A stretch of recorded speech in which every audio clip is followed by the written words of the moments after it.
পৃথিবীতে এমন একটি জায়গা আছে যেখানে সাধারণ মানুষের যাওয়া সম্পূর্ণ নিষিদ্ধ, এমনকি অনুমতি ছাড়া কাছে গেলেও বড় বিপদ হতে পারে। শুনতে সিনেমার গল্প মনে হলেও এটা কিন্তু একদম বাস্তব। পৃথিবীর এই রহস্যময় দ্বীপের নাম নর্থ সেন্টিনেল ল্যান্ড। দ্বীপটি রয়েছে সমুদ্রের মাঝে, ভারতের কাছাকাছি অঞ্চলে। দূর থেকে দেখতে একদম সাধারণ দ্বীপের মতো, কিন্তু এর ভিতরে লুকিয়ে আছে এক বিশাল রহস্য। কারণ এই দ্বীপে বাস করে একটি বিচ্ছিন্ন জনগোষ্ঠী, যারা হাজার হাজার বছর ধরে আধুনিক পৃথিবী থেকে সম্পূর্ণ আলাদা জীবন কাটাচ্ছে। তারা না ব্যবহার করে মোবাইল ফোন, না ইন্টারনেট, না আধুনিক কোনো প্রযুক্তি। সবচেয়ে অবাক করা বিষয় হলো, তারা বাইরের মানুষের সঙ্গে যোগাযোগ করতেই চায় না। কেউ দ্বীপের খুব কাছে গেলে তারা নিজেদের নিরাপত্তার জন্য প্রতিরোধ করার চেষ্টা করে। এ কারণেই এই দ্বীপে প্রবেশ করা আইনগতভাবে নিষিদ্ধ।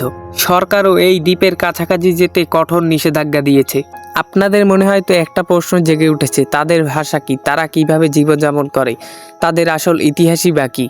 আজও এই দ্বীপ ঘিরে রয়েছে অসংখ্য রহস্য।